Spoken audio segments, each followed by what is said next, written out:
Hello friends, welcome to my YouTube channel. मैं हूं Divya Sharma. Video को स्टार्ट करते हैं, लेकिन उससे पहले मैं आपको कहना चाहती हूं जो आप मेरी वीडियोस को इतना लाइक करते हैं, उन्हें इतना पसंद करते हैं, इसके लिए आपको हृदय की गहराइयों से विनम्रतापूर्वक मुस्कुराहट के साथ धन्यवाद। आज मैं आपको बताने जा रही हूँ जोड़ों का दर्द, घुटनों का दर्द या फिर हड्डियों से संबंधित कोई भी दर्द हो, उसके पीछे सिर्फ एक मुख्य, एक मेन कारण होता है जिससे सारे लोग अनजान हैं।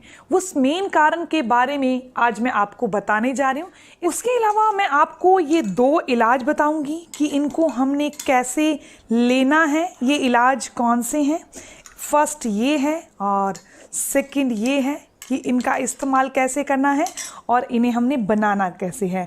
तो वीडियो में आगे चलते हैं, लेकिन उससे पहले आपको एक और चीज़ कहना चाहती हूँ कि अगर आप इसी वीडियो को पढ़ना चाहते हैं तो आप मेरी वेबसाइट myfitnessbeauty.com पर जाकर इस वीडियो को पढ़ सकते हैं, जिसका लिंक आपको डिस्क्रिप्शन बॉक्स में मिल जाएगा। लेकिन अपने सबसे पहले जानते हैं कि मेन कारण क्या है जिससे बहुत सारे लोग बिल्कुल अनजान हैं।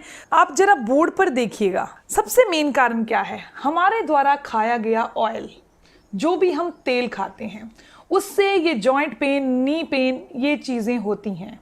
यानी नी पेन हो गया, जो भी हड्डियों से संबंधित प्रॉब्लम्स हो गई, जॉइंट पेन हो गया, ये प्रॉब्लम्स होती हैं। लेकिन अकेला गलत ऑयल सीधा ये प्रॉब्लम्स कैसे पैदा कर सकता है? नहीं करता। जब भी हम गलत ऑयल खाते हैं, यानी रिफाइंड ऑयल खा लिया, डबल रिफाइंड ऑयल खा लिया, डालडा ऑयल खा लिया, उससे क्या होता है, हमारी बॉडी में वात यानी वाई बढ़ने लगती है। जब बॉडी में वाई बढ़ जाती है, वो हमारे हर एक जॉइंट में जाकर ये वात, ये वाई जमा हो जाती है। जैसे ये घुटना हो गया तो यहाँ हर एक घुटने में जाकर वात है, वाई है, हर एक जोड़ में जाकर जमा हो जाती है।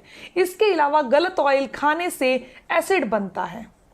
ये 2 चीज़ें हमारी बॉडी में गलत ऑयल खाने से बढ़ती हैं। ये 2 चीज़ें बढ़ने लगती हैं, जिस कारण से ये जॉइंट पेन, नी पेन, हड्डियों से संबंधित समस्याएं हो जाती हैं। तो अब आपने ये तो जान लिया होगा कि गलत ऑयल नहीं खाना। अब मैं आपको बताने जा रही हूँ कि आपने double refined oil, Dalda oil तो नहीं खाना, लेकिन तेल कौन सा खाना है। तो अगर आप गर्म इलाके में रहते हैं तो आपने कौन सा ऑयल खाना है।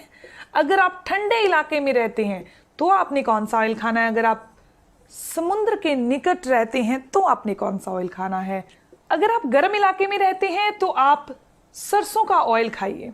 अगर आप ठंडे इलाके में रहते हैं तो आप तिल का ऑयल खाइए। अगर आप समुद्र के निकट रहते हैं तो आप कोकोनट ऑयल खाइए। ये 3 तरह के तेल आपने खाने हैं। तो अब बात करते हैं हमने इलाज कैसे करना है। इलाज के लिए आपको क्या चाहिए, आपने गिलोय की बेल देखी होगी। आपने गिलोय की बेल कुछ इस तरीके से होती है, देख लीजिए। ये गिलोय की बेल के जो पत्ते होते हैं वो हटा दीजिए और इसे अच्छी तरह से वॉश कर लीजिए। वॉश करने के बाद करीब इतनी, यानी 1 इंच, 2 इंच, 3, 4, 5 इंच जितनी आपने बेल लेनी है और इसे किसी भी चीज़ से कूट लेना है। जैसे आपने किसी भी चीज़ से कूट लिया, मैंने यहाँ इसका बना कर रखा हुआ है, ये मैंने क्रश कर ली थी, मतलब कूट ली थी किसी भी चीज़ से। इस तरीके से कूट कर, ये देखो, आपको एक चीज़ दिखाना चाहती हूँ कि इसमें लेस बहुत है। इस बेल के अंदर आपको, अगर आप देख सको तो ये लार बहुत ज़्यादा बनती है। इसमें इस तरीके की लार बनती है। यही हमारे जोड़ों के अंदर, घुटनों के अंदर वात यानी वाई को दूर करने का काम करती है। घुटनों के अंदर जो लुब्रिकेंट खत्म हो चुका होता है उसको बनाने का काम करती है। यानी घुटनों की जो ग्रीस होती है, जोड़ों की जो ग्रीस होती है, उसे बनाने का काम करती है। तो आपने इसे रात को भिगो कर रख देना है। सुबह आपने इस पानी को बॉईल करना है और उसके बाद आपने छान कर इस पानी को पी लेना है। इसका यानी ये जो बेल है ना, इसका सारा अर्क पानी में चला जाएगा। इस तरीके से आपने पानी को तैयार करना है। अगर आप गिलोय का पानी नहीं पीना चाहते, तो अगर आपके पास गिलोय की बेल नहीं है तो आप 2 चम्मच जूस आधे गिलास पानी में मिक्स करके पी लीजिए। इसके अलावा अगर आप गिलोय का ऑप्शन नहीं रखना चाहते तो मैं आपको एक और ऑप्शन बता रही हूँ। वैसे गिलोय जो है वो बहुत फायदेमंद है, क्योंकि गिलोय न केवल हमारे जोड़ों को ठीक करती है, घुटनों के दर्द को ठीक करती है, जॉइंट पेन, आर्थराइटिस, हमारी बॉडी में लुब्रिकेंट को पैदा करती है, लचीलेपन को दोबारा बनाती है, बल्कि ये डायबिटीज़ को क्योर करती है, हमारे इम्यूनिटी पावर को बढ़ाती है। तो ये काढ़ा तो बेस्ट है। तो लिटरली मैं आपको सच्चाई बताऊं तो जब से ये वायरस स्टार्ट हुआ है ना, तो हम रोजाना पी रहे हैं इम्यूनिटी पावर को बूस्ट करने के लिए, यानी कि रोग प्रतिरोधक क्षमता को बढ़ाने के लिए। लेकिन ये जो लोग नहीं लेना चाहते गिलोय का सेवन, वो बॉडी में से वात को दूर करने के लिए मेथी दाने का सेवन करें। आपको बता दूं कि आपने वैसे मेथी दाना देखा होगा, तो मेथी दाना कुछ इस तरीके से दिखता है। तो मैंने इसको यहाँ पानी में डाल रखा ऑलरेडी। तो आपने इनका सेवन रात को पानी में भिगोकर 1 चम्मच रख दीजिए और सुबह आपने सिर्फ पानी छानकर पानी पीना है। मेथी दाना गर्मियों में नहीं खाया जाता। अभी भी आप देख रहे होंगे तो इसमें पीला कलर आ चुका है पानी का, तो ये पानी में मेथी का अर्क आ चुका है, इसका मतलब उसका जूस आ चुका है। तो सिर्फ आपने पानी पीना है, मेथी दाना नहीं खाना। हाँ, आप सर्दियों में ज़रूर खाइएगा। इस तरीके से आप इन दोनों में से किसी भी इलाज को फॉलो कर सकते हैं बॉडी में से वात को दूर करने के लिए। इसके अलावा आपने खट्टी चीज़ों का सेवन कम करना है। जिनको भी जॉइंट पेन, अर्थराइटिस, घुटनों में दर्द यानी हड्डियों से संबंधित कोई भी समस्या होती है ना, उन लोगों ने खट्टी चीज़ों का सेवन कम करना होता है।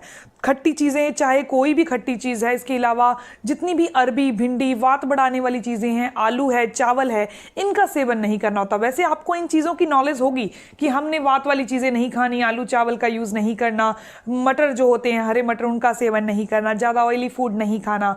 लेकिन एक चीज़ का ध्यान रखिए कि आपने ऑयल बिल्कुल सही खाना है, गलत ऑयल नहीं खाना। इसके अलावा इन दोनों में से कोई भी चीज़ को फॉलो करके आप अपनी बॉडी में से वात यानी वायु को दूर कर सकते हैं। लेकिन आपको ये गिलोय का एक प्लस पॉइंट और बता रही हूँ, मेथी दाना अकेला आपकी बॉडी में से वात यानी वायु को दूर करेगा। लेकिन जिनको एसिड की समस्या है, तेजाब बनता है, जैसे कि गलत ऑयल खाने से तेजाब भी बनता है, एसिड भी बनता है और वात यानी वायु भी बनती है। लेकिन ये गिलोय में अकेली ऐसी क्षमता है कि वो बॉडी में से एसिड को भी दूर करती है और बॉडी में से वात को भी दूर करती है। इसीलिए ये बेस्ट हुआ। तो मैं आपको यही रिकमेंड करूंगी कि आप गिलोय का ही सेवन करें, ताकि आपकी बॉडी में से जितनी भी वात है वो भी दूर हो सके, वायु की समस्या भी दूर हो सके और तेजाब बनने की समस्या भी दूर हो सके। इसके अलावा डायबिटीज क्योर हो सके, इम्यूनिटी पावर बूस्ट हो सके। तो ये थी इंफॉर्मेशन वात यानी वायु को दूर करने के लिए, बॉडी में से एसिड को दूर करने के लिए, यानी ओवरऑल कह सकते हैं जॉइंट पेन, नी पेन, हड्डियों से संबंधित समस्याओं को अपनी बॉडी से दूर करने के लिए हमें कौन सी सावधानियों को फॉलो करना है, कौन सी चीज़ें अपने किचन से बिल्कुल निकाल देनी है और कौन सा ट्रीटमेंट करना है।